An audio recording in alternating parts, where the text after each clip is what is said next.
Ben Azizullah Rahimi, Afganistan Antoy şehrindenim. Biz burada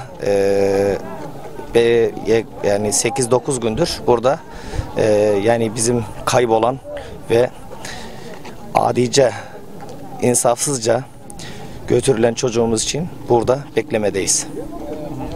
Yani şimdi bizim bu yürüyüşümüz ve devlete karşı olarak veya ona bir karşısına çıkmak gibi bir amacımız yok. Bizim burada sadece dünya, özellikle Türk devletleri ve dünya insan hakları bizim sesimizi duysun diye biz Antoy'da varız. Yani Faryab vilayetinden, Cevizcan'dan, Akça'dan, Devletabat'tan, ondan sonra Mezar-ı Şerif, Hayratan, Herat, buralardan da dostlarımız ve Türkmen kardeşlerimiz sesini duyurmak için, dünyaya sesini duyurmak için, haklarını talep etmek için böyle bir girişimde bulunduk.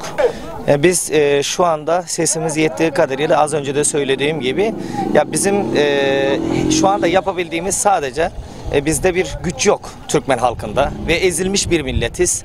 Ne yazık ki hiçbir dünyada bizim sesimizi duymaya yanaşmıyor.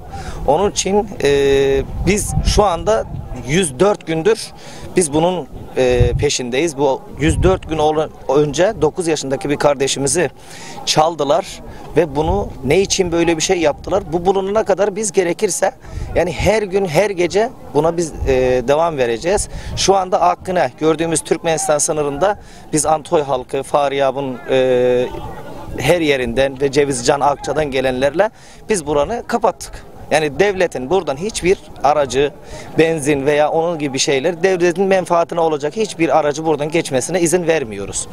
Ve onun gibi mesela Herat'ta da aynı şekilde Kunduz'da da Mezar-ı Şerif'te de biz yapabildiğimiz şey şu: sınır kapılarının önünde böyle bir oturacak yer bulup burada biz devlet araçlarını kapattık.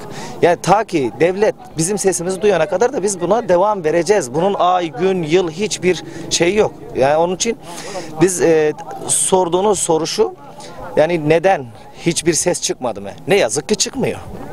Yani ne dünyadan çıkıyor Türkmen için ne de Afganistan devletinden. Vurdum duymazlık yapıyor. Görmezden geliyor. Onun için biz ilk olarak dünya Türklerinden, Türkiye devleti olsun onun gibi dünya Türklerinden talep ediyoruz ki bizim sesimizi duyurmaya ve bizim sesimizi halkın duymasına yardımcı olması. Medyadır, siyasilerdir ve Türkmenin de Afganistan'da Türkmenin de yaşadığını bilmesini istiyorum.